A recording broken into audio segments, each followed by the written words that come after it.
Presented by Monabic Music. DJ Good Madhuvali. Singing by Gaurav Thakur. जो जोगे सनम अब नहीं छै गम जो जोगे सनम अब नहीं छै गम खान तै नहीं अखियां लोरो से तू ससुरा जाई भी बोलोरो से तू ससुरा जाई भी बोलोरो से मालनी मन पटाई लेबो तोरो से तू ससुरा जाए भी बोलोरो से मालनी मन पटाई लेबो तोरो से कैली धोखा हमारा संग में धर कैली दिल गे जोरो से तू ससुरा जाए भी बोलोरो से मालनी मन पटाई लेबो तोरो से तू ससुरा जाई भी बोलोरो से मालनी मन पटाई बगे तोरो से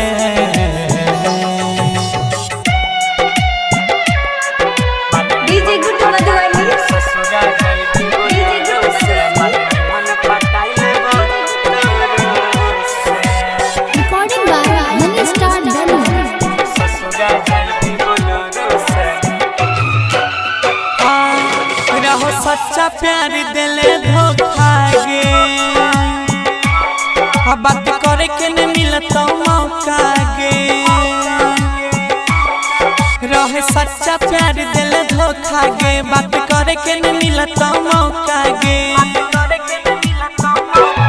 तू झूठा वादा न करी है औरों से तू झूठा वादा न करी है औरों से तू ससुरा जाई भी बोलोरो से तू ससुरा जाई भी बोलोरो से मालनी मन पटैबै तोरो से